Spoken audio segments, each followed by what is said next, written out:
Então, eu sou o Paulo, alguns de vocês já me conhecem, alguns de vocês já me conhecem muito bem também, estão mais perto de mim, outros de vocês ainda não me conhecem, estão a conhecer agora, assim desta forma, quase pessoalmente, né? E penso que já sabem o porquê de estarmos aqui, não é? Então, o porquê é a vontade de ganhar algo que é muito precioso, não é? Que é o autoconhecimento. E este curso é uma maratona corajosa. É assim que eu gosto de pensar. E quando eu estava a pensar assim, na aula de hoje, e quão importante é estarmos todos juntos neste processo de autoconhecimento, eu dei por mim a pensar que daqui a 2 anos e meio, quando o curso terminar, vamos estar todos mais velhos, 2 anos e meio. E é muito tempo, não é? Vão ser muitas horas. Então, vai ser um tempo que vamos passar juntos. E o meu desejo mais íntimo é que possa ser muito benéfico para ambos, para ti e igualmente para mim. E uma parte de mim deseja muito profundamente que seja mais benéfico para ti, não é? Muito mais. E então é para aqueles que estão a começar a jornada, não é? Que estão a começar do zero, vamos dizer assim, ou quase do zero. Então é muito bom, é um momento muito feliz para essas pessoas, porque vamos começar do zero mesmo, não é? E para aqueles que já têm um pouco de avanço, é ótimo. Talvez até seja melhor, porque vão ver o estudo de uma outra perspectiva já, de um outro lugar, um lugar onde as coisas chegam de uma forma mais sábia, mais compreensiva, mais madura. Então, quando é assim, as palavras tendem a instalar-se no coração e o conhecimento decide residir lá, nesse coração. E eu acho que vocês vão adorar isto que eu vou dizer agora. Quando nós estávamos no sul da Índia, no curso de 3 anos, onde eu estava a residir com os meus mestres, a dada altura nós viemos para o norte, porque faz parte da estrutura do curso nós passarmos um mês no ashram do norte, que é em Rishikesh, que vamos visitar na viagem que vamos fazer. Alguns de nós vão fazer uma viagem em outubro, então vamos visitar esse ashram. E nesse ashram, nessa altura onde nós fomos, eu decidi ficar mais um pouco, e os outros foram. E então eu lembro-me de ouvir o Swami Dayananda a dar aulas de introdução a Vedanta, não é? E eu já estava, não é, já no outro extremo, não é? Já com grande avanço, não é? E eu fiquei deliciado, porque apesar do tema já ter sido, do tópico já ter sido coberto, não é? Ensinado, e de eu já o ter ouvido muitas vezes de vários mestres e de várias maneiras e em diferentes alturas, e eu próprio até já ter ensinado várias vezes a introdução ao Vedanta, ainda assim foi uma delícia. eu ouvi-lo a ensinar pela primeira vez a pessoas que não sabiam ou sabiam muito pouco. E a forma como ele conduziu a introdução ao Vedanta, diferentemente de todas as outras introduções nas quais eu tinha estado presente. Isso é algo que vocês vão reparar, essa diferença na introdução ao Vedanta, que obviamente iremos fazer aqui. Aqueles que já fizeram essa introdução, já passaram por esse estudo, vão notar que é diferente. Não é? Então, para eles também será bom. Então, é de facto uma grande maravilha podermos estar todos juntos e a fazer este percurso que será uma longa jornada de 2 anos e meio. Eu creio que 2 anos e meio vamos terminar. É difícil, não é? Saber exatamente quantas horas eu vou precisar.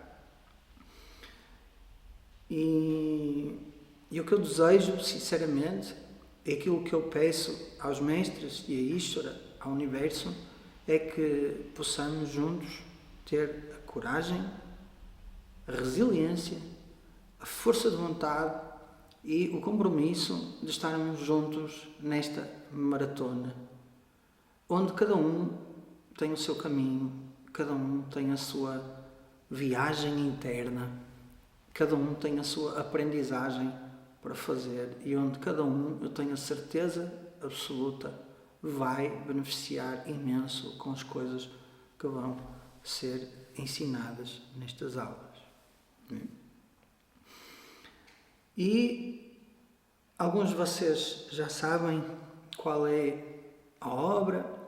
A obra em sânscrito chama-se Viveka Chudamani. Então, Viveka é discernimento, uma qualidade indispensável para viver a vida. E Chura é o topo da cabeça. O ponto mais alto do corpo é chamado Chura. Então, um ponto importante, não é? Como o pico lá dos Himalaias, não é? Onde os montanhistas querem chegar, não é? Então é esse cume, esse ápice, não é? O máximo. E Mani é joia. Estão a ver? Então, Viveka sendo discernimento é a sabedoria. O resultado do discernimento é a sabedoria. Então, este é o título da obra. Viveka Chudamani. E falarei sobre a obra em si, a estrutura, o autor, quando chegar o momento certo. E então, agora, nós precisamos de entrar nesse tópico tão fulcral que é o tópico de introdução ao Vedanta. E deste módulo, dentro deste capítulo, que é o capítulo Introdução ao Vedanta, um capítulo desta jornada, há vários pontos que precisam de ser entendidos, porque são realmente muito importantes. Então nós vamos ver esses pontos um a um, com alguma profundidade, e aqueles que quiserem, talvez as pessoas que sejam mais, vamos dizer assim, visuais, que gostem de ler as palavras escritas, são mais, ou são importantes para essas pessoas. Então há 2 livros importantes, que é A Luz do Conhecimento e o Tattva Bodha, baseados em cursos que eu já dei, A Luz do Conhecimento e o Tattva Bodha, que estão lá na loja. Se vocês quiserem comprar esses livros, vão ter 50% de desconto, ou seja, é um desconto enorme para vocês poderem em casa fazer um complemento do estudo, começarem pela Luz do Conhecimento e depois irem para o Tattva Bodha. Porquê que eu digo isto? Porque a obra que nós vamos estudar, que é uma das mais importantes e mais completas do Vedanta, tem os seus alicerces, as suas bases, numa obra que é chamada Tattva Bodha. Então esta obra que vamos estudar é a expansão dessa obra, feita pelo mesmo mestre, Adi Shankaracharya. Eu falarei sobre ele. Então, a explicação dessa obra muito resumida é dada nesta obra, não é? Que nós vamos estudar. E a luz do conhecimento tem os tópicos todos que nós vamos abordar aqui nesta aula, mas de outra forma. Então é um complemento ao estudo, opcional, obviamente não têm que comprar. Se quiserem comprar, aproveitem. Os alunos desta turma vão ter 50% nos livros. Então leve 2, pagam a típica promoção dos que se vê aí, não é? Então, mas é opcional, não precisam de comprar. Se quiserem podem comprar, se não quiserem não precisam de comprar. E então, vamos lá. Vamos lá então começar aquilo que é realmente importante. Todos os dias nós nascemos. O despertador toca e ou o sonho estava muito bom e queremos voltar para lá. Não é? Ai, estava tão bom. Ou então o sono estava uma delícia, como aliás é costume o sono estar. O sono é uma delícia, toda a gente adora dormir. E quando o despertador toca, nós acordamos. Não é? Então é como se fosse um nascimento. E é por isso que acordar é tão difícil. E não é que a dificuldade do acordar vá perdendo a sua capacidade ao longo da nossa vida e do nosso envelhecimento. Não. A dificuldade parece residir. Os anos passam por nós tornamos-nos pessoas mais sábias, mas é sempre difícil essa transição do sono profundo para o acordado. Né? E porquê? Porquê que é tão difícil? Porque no instante anterior ao despertador tocar, a perfeição era total. A pessoa era feliz, totalmente feliz de facto, estava totalmente confortável e a mente da pessoa não estava lá para dificultar a vida. E no instante seguinte, a mente desperta. A pessoa nasce para o mundo, ou o mundo nasce para a pessoa. Vemo-nos deitados na cama, as 4 paredes rodeiam-nos e, breves instantes depois, uma noção de quem somos, uma noção de como estamos, do ponto de vista energético, mental, e logo depois, talvez nesta ordem, o download de todas as tarefas inacabadas, pendentes do dia anterior, talvez da semana anterior, e de todos os projetos dos quais fazemos parte. E esta é a realidade para todos nós. Todos nós, ao despertar, nascemos para a vida. E neste nascimento para a vida surge precisamente o confronto com todas aquelas que são as nossas necessidades. E uma dessas necessidades é, obviamente, a necessidade de ter um sustento. O ser humano precisa de ter um sustento.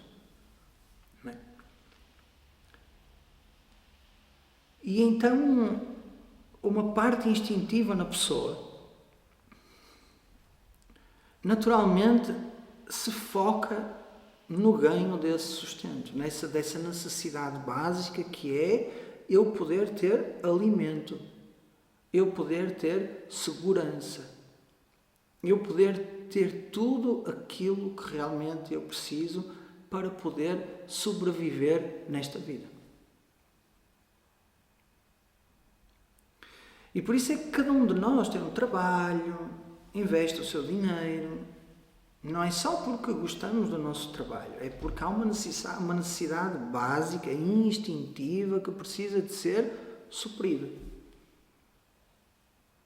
E partilhamos esta necessidade com todos os animais. Os animais todos os dias lutam pela busca de comida. Não é? Chama-se isso ahara. Ahara é comida, então a necessidade de nos alimentarmos.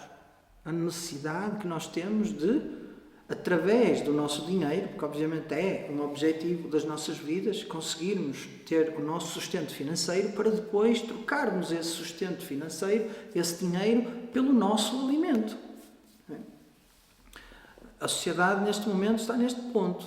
Duvido que poucos que estão aqui tenham uma sachola, uma pá, uma horta e vão lá plantar as batatas e as couves e etc, etc, para depois ao final do tempo irem lá buscar. E não vivemos numa sociedade assim. Para a maior parte das pessoas não vive assim. Não é?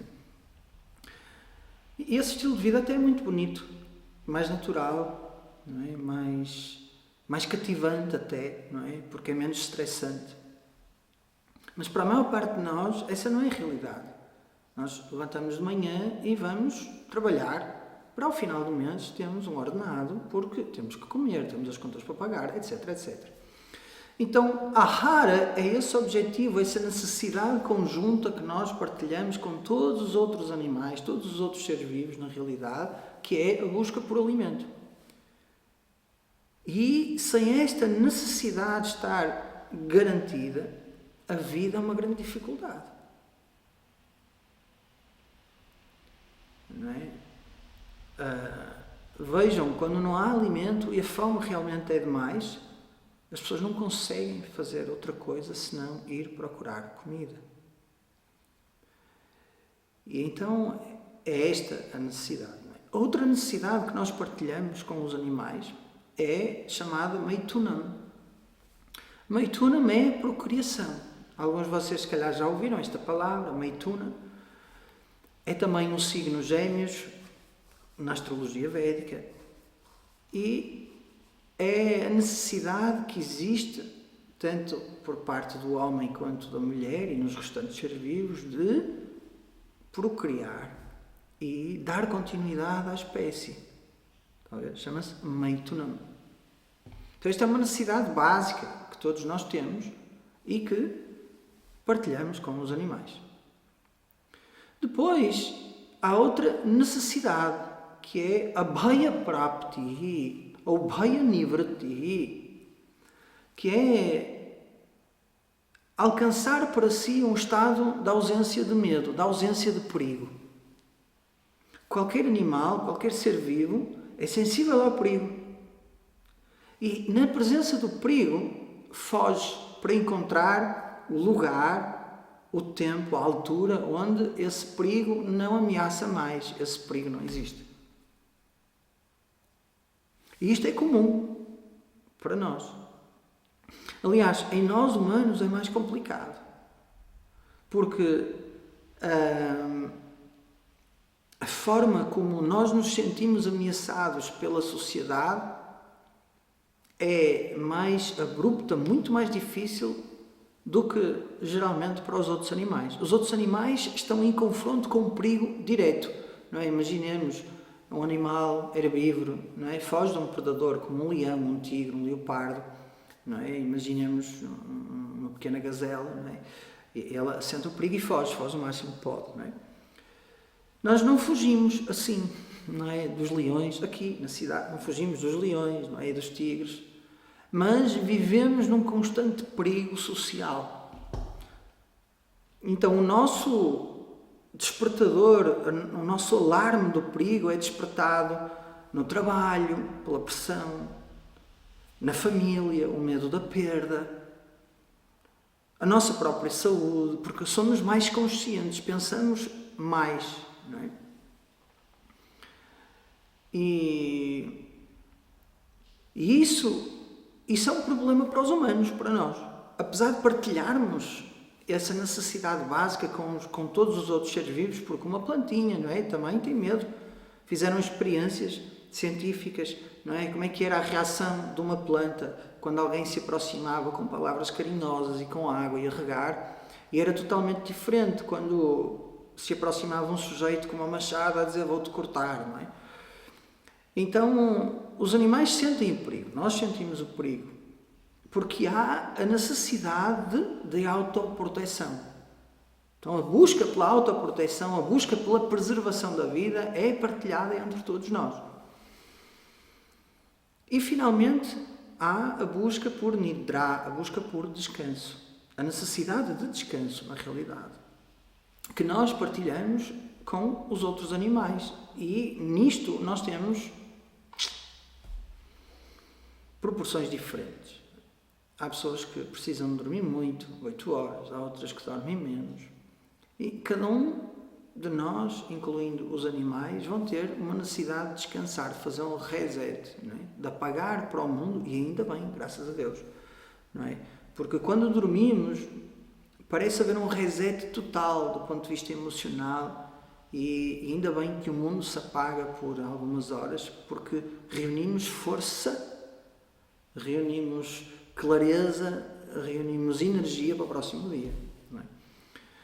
E os animais também têm a necessidade disso. As plantas também têm a necessidade de descansar, tanto é que de noite a planta liberta oxigênio, não é? E de dia, ou ao contrário, de dia liberta dióxido de carbono. Agora não sei como é que é o ciclo, já não me lembro muito bem. Mas as plantas também têm um ciclo diurno e um ciclo noturno. Então estas 4, nidra, o descanso, abhaya nivritihi, a autoproteção, a tentativa de nos vermos livres do perigo, de encontrar um lugar onde nos possamos sentir seguros, confortáveis, sem medo. Depois, maitunam, a reprodução, a necessidade de dar continuidade à espécie. E ahara, a busca por alimento, a busca por nutrir este corpo físico que todos temos. Estas 4 são comuns nos seres vivos.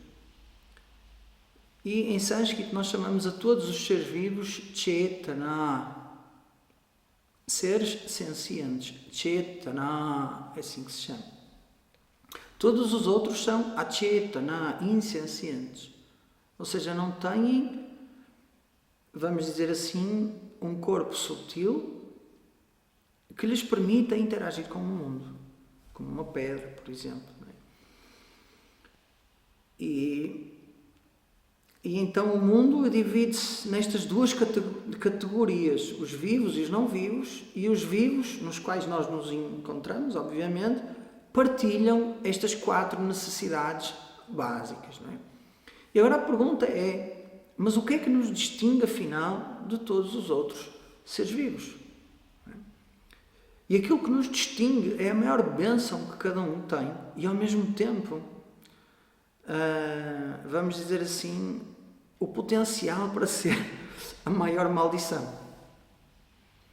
E isso é uma mente pensante.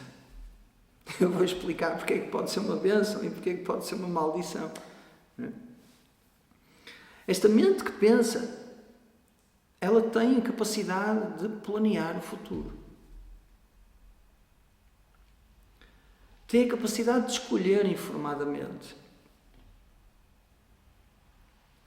O animal também tem a capacidade de escolher informadamente, contudo não planeia o futuro. Não é? Não é que os leões e as leoas se juntem no meio da selva a pensar em fazer uma conta poupança-habitação. Não é? Eles não pensam em guardar dinheiro para o dia da manhã. Então vejam, essa capacidade de planear não existe nos animais. Em nós existe. É certo que alguns animais escondem a comida, não é? Debaixo do chão, os cães, alguns escondem o osso. Mas aquilo não é planear. Não é que o cão pense, bem, se a guerra na Ucrânia continuar e deixar de haver alimento, eu ao menos tenho ali um ossinho guardado para os dias maus. Não, não é isso. Ele guarda por instinto. É instintivo. Então nós temos essa capacidade pensante que é chamada buddhi, intelecto, inteligência, que é, tanto quanto se sabe aqui no planeta Terra, a máxima ou é a maior nos seres humanos. E é isso que nos distingue. E, ao contrário dos outros animais, nós temos um pensamento reflexivo sobre a nossa pessoa. E esse pensamento reflexivo, ou seja, esta autoconsciência, a consciência daquilo que nós somos, acarreta um grande peso. Porque olhamos ao espelho e pensamos assim: eu podia estar um bocadinho mais magro. Se o meu pai fosse mais bonito e a minha mãe também, eu se calhar era mais bonito, não é? Não me importava nada de ter mais 15 centímetros. Ou, se eu fosse mais novo, 20 anos, com o que sei hoje, então aí é que era, não é? E porquê que surge, vamos dizer assim, esta vontade de querer mudar aquilo que é concluído como sendo o eu? Não é? Porque é uma autoconsciência.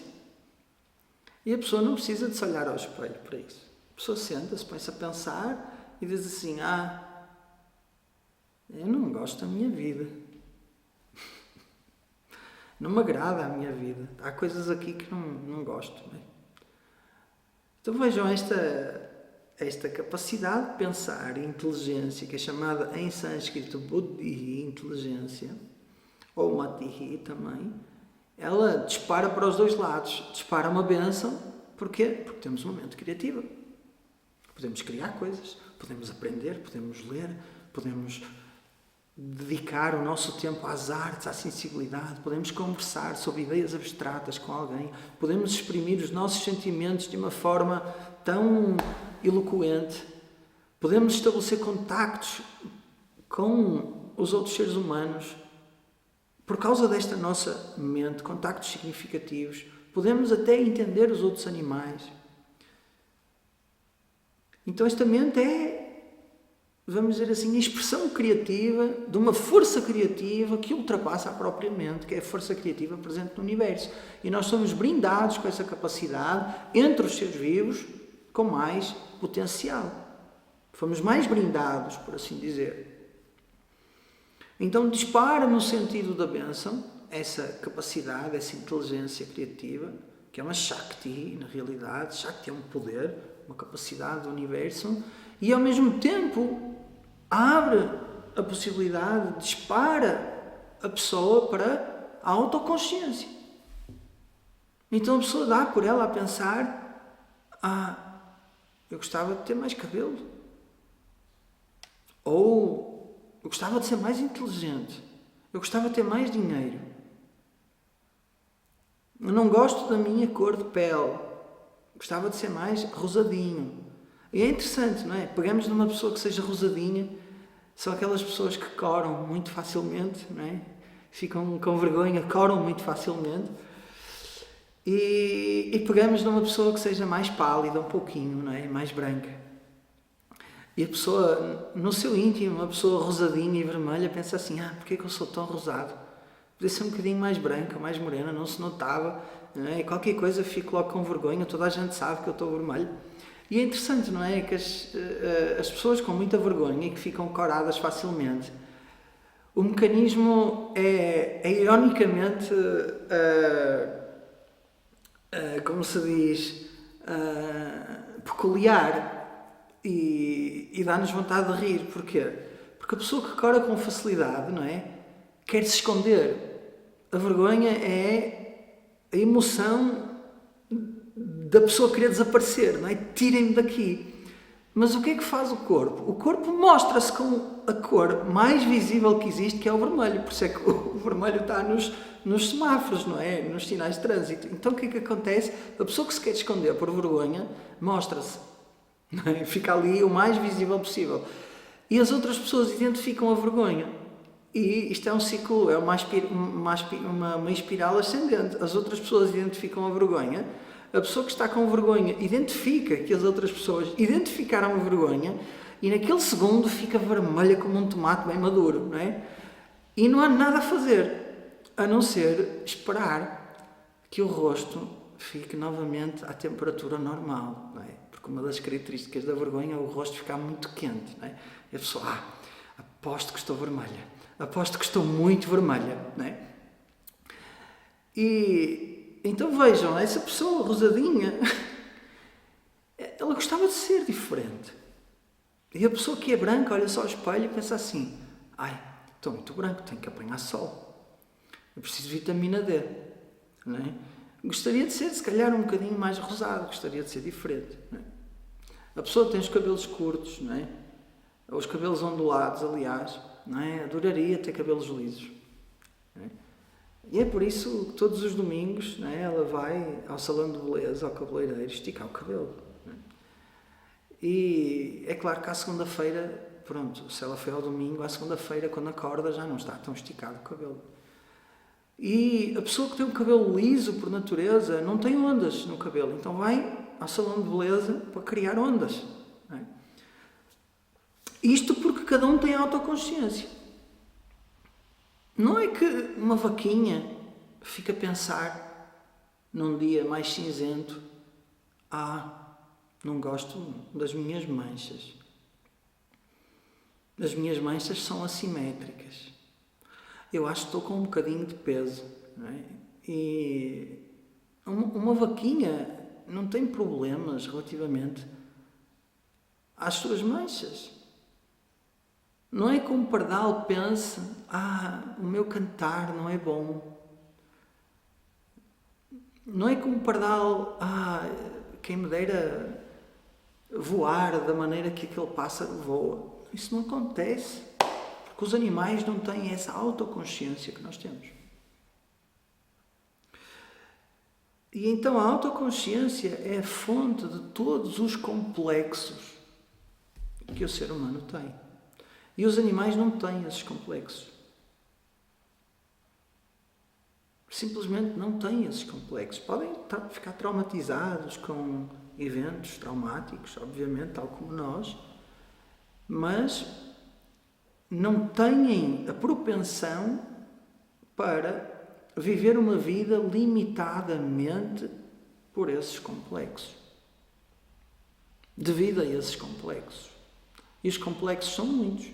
E é por isso que existe acompanhamento psicológico, porque as pessoas têm complexos. E as pessoas têm complexos porque são autoconscientes. Então, temos esta, vamos dizer assim, esta capacidade, que é a inteligência, que ao mesmo tempo nos torna seres tremendamente criativos, com a capacidade de modelar e tecer a história das nossas vidas. Porquê? Porque nos dá a capacidade de escolher informadamente. A escolha informada, a escolha consciente, é só dos seres humanos. Todos os outros seres vivos agem instintivamente, seguindo uma programação. E nós podemos interferir nessa programação, mais ou menos, treinando os animais. Mas eles seguem uma programação. Seguem aquela programação instintiva que está lá impressa no DNA deles. E nós também temos os nossos instintos. Sobreviver, os que foram falados. Contudo, nós temos a criatividade.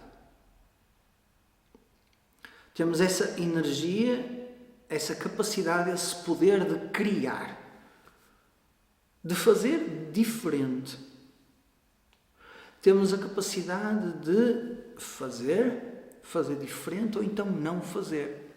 E esta capacidade, esta inteligência, ela pode sobrepor-se ao instinto e, na realidade, em muitas situações deverá sobrepor-se ao instinto.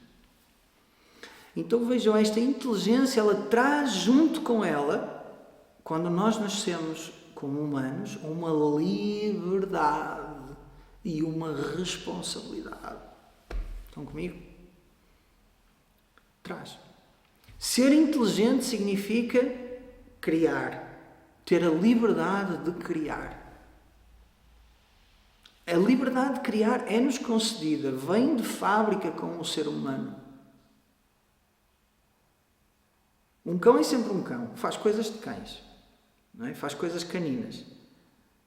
Não é? Se nós soltarmos um cão no quintal, de manhã, o que é que o cão vai fazer? Vai percorrer todos os cantinhos do quintal, fazer o xixizinho em todos os cantinhos do quintal para marcar o território e depois vai escolher o sítio dele e faz as suas necessidades. Todos os cães fazem isso, vão a todos os cantinhos do jardim. Um gato faz gatices, esconde-se no muro à espera que o pardal venha. Todos os gatos fazem isso, de uma forma geral. Escondem-se e quando o passarinho vier, eles saltam para o apanhar. O homem é a única criatura neste mundo que se senta no sofá num dia triste e pensa assim: eu não sei o que fazer da minha vida. Estão a entender? E tem o potencial para fazer tudo o que ele quiser.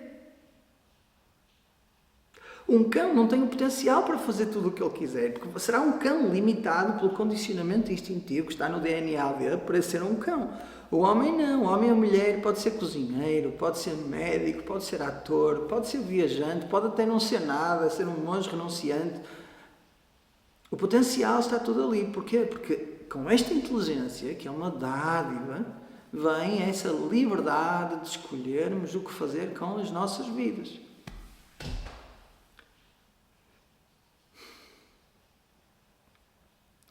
Esta liberdade, ela tem sempre a sua companhia, e a companhia da liberdade é a responsabilidade.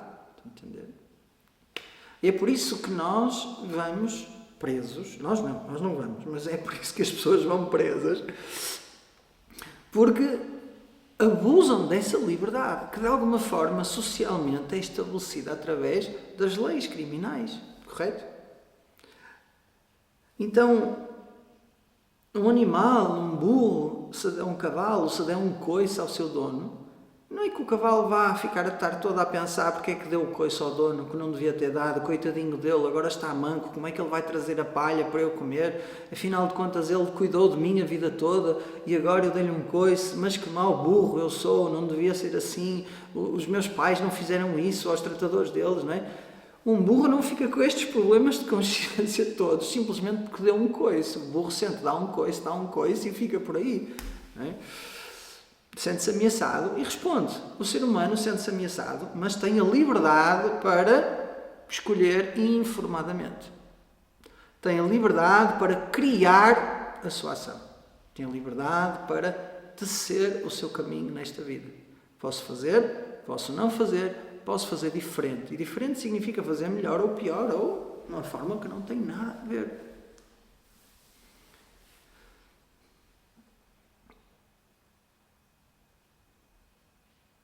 Então,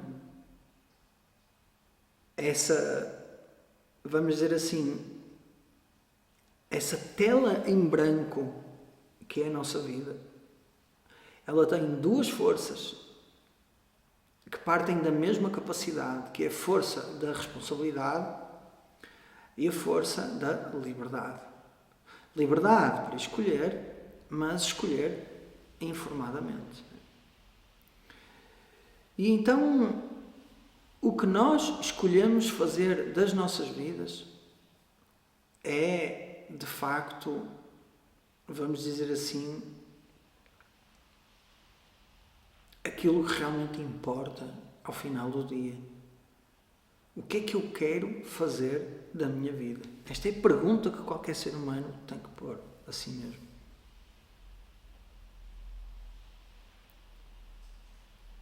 E a questão é que o tempo corre. E a tendência de adiar para amanhã a resposta sincera a esta pergunta é uma tendência de procrastinar. Então amanhã, e a pessoa recusa-se a olhar de coração para esta pergunta. Mas afinal, o que é que eu quero fazer desta vida? Por outras palavras, o que é que eu espero desta vida? O que é que eu realmente gostaria de fazer com a minha vida? E é aqui que o ser humano fica perdido. Porquê? Porque esta liberdade toda que ele tem para escolher torna uma pessoa confusa. Antigamente nós íamos à lojinha comprar a nossa comida. Eu lembro-me que eu era pequenino, ia com o meu pai. E nós cá em Portugal chama-se mercearia. Não sei no Brasil ou no Brasil como é que se chama, mas cá em Portugal era mercearia. Então nós íamos à mercearia. Ainda não havia esses mercados, esses supermercados, hipermercados grandes onde se arranja tudo. Nós íamos lá, Luísa, obrigado, também se chama mercearia. Então nós íamos lá e comprávamos o feijão. E onde é que vinha o feijão? Vinha a granel, como num saco de papel. Comprávamos tudo a granel. O arroz era a granel, as batatas era a granel, era tudo a granel. E não havia grande margem para escolha. Chamava-se armazém. Pronto, vamos ao armazém, não é? E não havia margem para escolha. Então era rápido. Olha, tem feijão? Tem, só tem preto. Queria feijão preto, se faz favor. Tem arroz? Tem, só tem este arroz. Então eu levo desse arroz, não é? Tem batata? Sim, só temos batata nova branca. Então eu levo a batata nova branca. Tem isto. Não havia muita escolha. E como não havia muita escolha, a vida era mais fácil. Hoje em dia, nós vamos à Amazon. Toda a gente conhece a Amazon. E o que é que acontece? Nós escrevemos lá no motor de busca da Amazon. Vamos pensar assim, microfones. Não é? Foi o exemplo que veio à cabeça. E escrevemos microfone. E aparecem, vamos dizer assim, dezenas de páginas. Cada página, talvez com centenas de artigos. E nós começamos a ver, será este? E clicamos para ver as especificidades. Este talvez não. Vamos ao próximo, que nos agrada, se calhar tem uma embalagem bonita e tal. Será este? Este até é capaz de ser giro. Vou pôr no carrinho, que é para não me esquecer. Será este? Será este? E quando damos conta, já passou uma hora que passamos a escolher microfones. E como já passou uma hora, o desejo, aquele impulso de comprar um microfone, baixou. Porquê? Porque a pessoa está cansada. Porque se calhar o telefone ligou, porque se calhar eu pensei, puxa, uma hora aqui nos microfones. E a maior parte das vezes visitamos a Amazon, fazemos a nossa pesquisa toda e acabamos por não comprar nada. Com quem é que isto já aconteceu? Eu sou o primeiro a pôr a mão. Tá? Acabamos por não comprar nada. Uma hora na Amazon, que é um hipermercado, e não compramos nada. Porquê? Porque a escolha é máxima. Quanto maior é a escolha, mais perdida fica a pessoa a julgar qual será a melhor opção. Então, quando nos perguntarem, é bom ter muitas escolhas ou é bom ter poucas escolhas? Depende da capacidade de decisão da pessoa e depende se a pessoa já tem um objetivo. Estão comigo? Se a pessoa já tem um objetivo e já sabe, eu quero aquele microfone, então o que é que a pessoa fala? Fala com o entendido do assunto. Eu preciso de um microfone, mas para que é o microfone? É para fazer isto e isto e isto. Então a pessoa já diminuiu ali a área da pesquisa. Já tem uma direção. Então sim, se a pessoa é decidida, sabe o que quer, ter mais escolha é bom, porque a pessoa pode escolher mais informadamente. Agora, quando a pessoa não sabe e tem dificuldade em escolher, a escolha torna-se uma dificuldade. E o que é a escolha? A escolha é a dúvida. Será isto? Se calhar é melhor aquilo.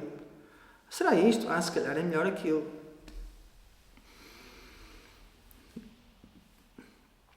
E então, eu lembro-me de comprar ténis, não é? Ténis, tem esse nome, ténis, não é? No Brasil, sapatilhas. No Porto chamamos sapatilhas. Em Lisboa também se chama ténis. No Porto é sapatilhas. É uma palavra muito bonita. Sapatilhas. Não são sapatos, são sapatilhas. Ok?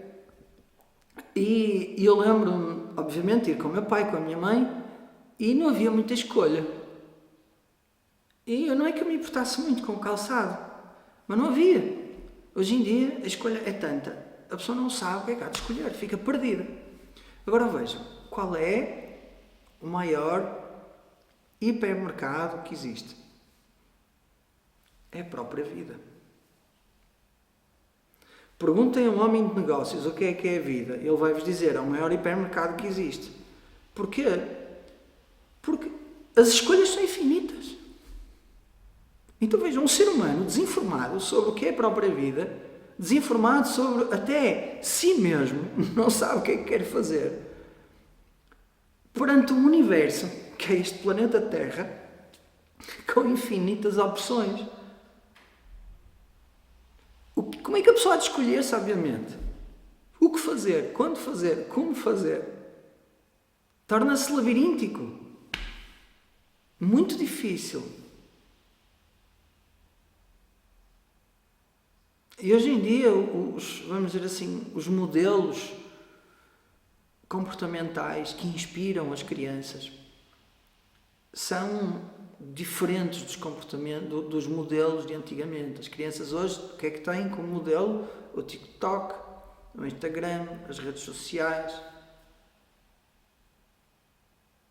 E eu não acho, sinceramente, que seja um modelo comportamental aquelas crianças com, sei lá, 14, 13 anos a dançar o funk da favela, a abanarem a bunda para cima e para baixo, e todas querem fazer a mesma coisa, todas as meninas de 14, 15 anos. Eu não sei qual é o ensinamento que esses vídeos virais do TikTok, etc., trazem.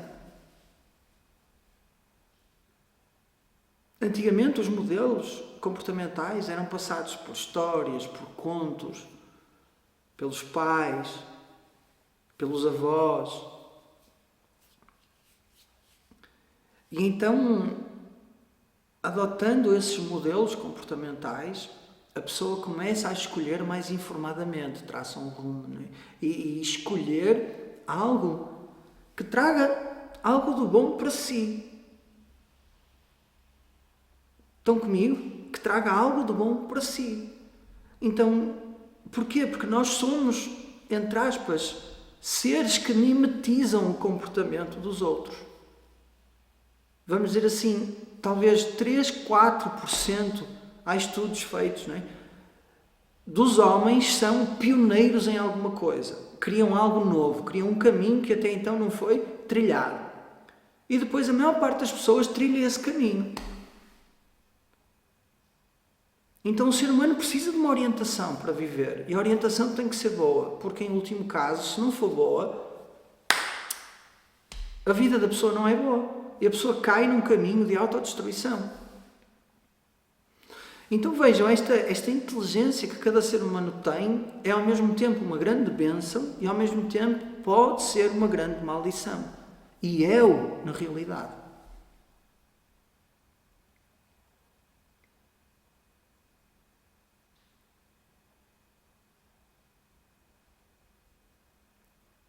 Então cada um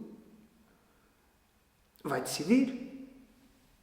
Porque não tem como viver a vida sem decidir.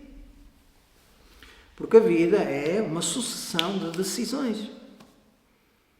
E cada decisão tomada agora influencia a seguinte. E essa a outra. E a outra a posterior. E está tudo interligado. Então se no início da vida não há uma educação boa para as pessoas e as pessoas não descobrem o que fazer com a vida, o que querer da vida, o que realmente é importante na vida, então é como viver a vida de olhos vendados. E é muito difícil viver a vida de olhos vendados.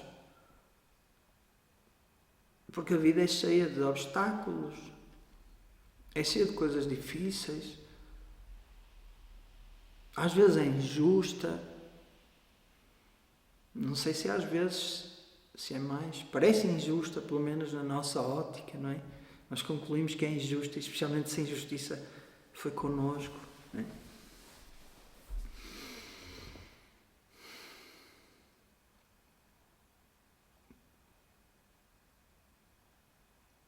Então aquilo que eu espero com esta introdução ao Vedanta é que as prioridades da vida,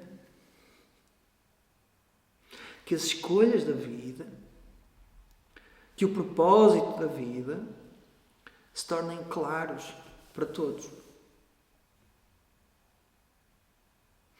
Porque dentro desta tradição de ensino, que é a tradição do ensino de Vedanta, este tópico da busca da humanidade, o que a humanidade realmente busca, é muito, muito importante. E é abordado de forma muito profunda para que cada um consiga entender e descobrir, afinal de contas, porque é que estamos aqui e o que é que temos que fazer com o tempo que nos foi concedido e que está a sair embora, o tempo está a sair.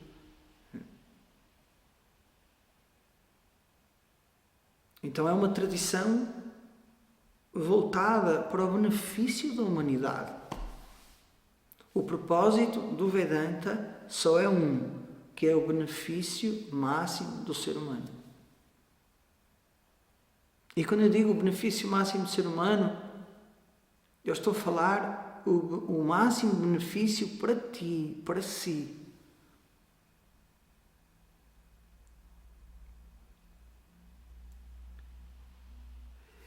E para revelar qual é esse máximo benefício que cada ser humano precisa descobrir para si, a tradição, vou chamar a tradição védica, a tradição onde o Vedanta existe e de onde vêm os Vedas, falaremos dele, traça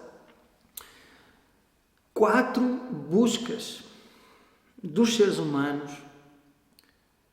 vamos dizer assim, universais, que são chamadas Purushartha. Artha, uma busca do Purusha, do ser humano. Purushartha. E são 4 buscas que o ser humano busca. E a primeira é a busca por segurança, que a partilha com os animais. E vamos falar um pouquinho dela. A segunda é a busca por uma vida confortável, uma vida com prazer, uma vida com momentos de prazer, momentos de felicidade. O que seria o mundo sem música, não é? O que seria o mundo sem o carinho afetuoso? O que seria o mundo sem desfrutar de uma bela paisagem, não é? Do verde? O que seria, não é? Então a arte tem esse papel, o papel de conferir prazer ao ser humano, não é? E o ser humano extrai imenso prazer da arte. Muita coisa traz prazer. Então essa é, vamos dizer assim, a segunda busca universal dos seres humanos. Depois a terceira busca, nós vamos ver, é a busca por harmonia na vida. Vamos ver com calma nas próximas aulas. Todos queremos sentir a harmonia, todos nos queremos sentir alinhados por essa força maior chamada universo ou energia criativa, não é? Ou seja, todos nós queremos que essa força universal, criativa, esteja a nosso favor, é ou não é? Todos sentimos isso.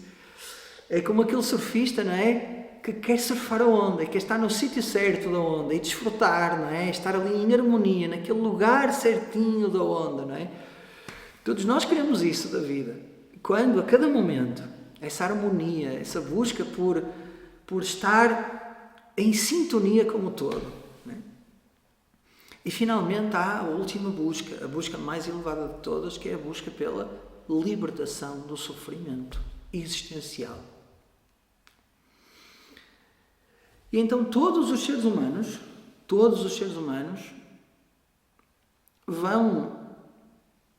vão querer estas 4 buscas, cada um a seu tempo. Mas a maior parte dos seres humanos vive somente para as 2 primeiras buscas, que é a busca por artha, que é segurança, e a busca por conforto, chamada kama, e prazer. Kama significa conforto e prazer, também querem. A busca por harmonia na vida, que é uma busca que marca o início do caminho espiritual, a maior parte das pessoas não querem. E porquê que eu digo isto? A maior parte das pessoas não quer ter o universo a favor. Quer sim ter força para se impor ao universo. Pela via do poder, pela via da fama, pela via do estatuto, não é? Eu quero aproximando, então eu vou ganhar o máximo que eu puder, a máxima influência, o máximo dinheiro, e eu vou comprar o que eu puder comprar com o meu dinheiro. Eu posso, quero e mando. Então essa pessoa ainda não entendeu que essa mentalidade é um balão que vai rebentar quando a pessoa menos esperar. Ou seja, é frágil, essa mentalidade é frágil. Então a maior parte das pessoas vive nestes dois objetivos de vida, que é Artha e Kama. E então, na próxima aula, nós vamos aprofundar estes 4 objetivos de vida. Vamos olhar para eles. Tá? E então, tem aqui alunos novos, ou alunos que estão agora a fazer a aula aberta. E então, eu faço um apelo a vocês. Se gostaram desta aula, então inscrevam-se. Tá? As inscrições estão abertas ainda. Eu vou deixar as inscrições até à próxima semana. Inscrevam-se e aproveitem, está bem? Todas as dúvidas que vocês tiverem podem ser postas no grupo WhatsApp. Tá? Todos os alunos inscritos ou já foram convidados ou serão convidados a entrar para o nosso grupo privado WhatsApp, onde podem colocar lá as questões todas. Se sentirem muita vergonha, disposição, é natural que isso possa acontecer, acedendo ao grupo WhatsApp vão ter acesso ao meu número. Então vou ficar em contacto direto comigo. Tá? E podem enviar uma mensagem curta, se tiverem dúvidas eu vou responder. Se ainda assim for difícil, podem enviar um e-mail, tá bem? E depois será respondido.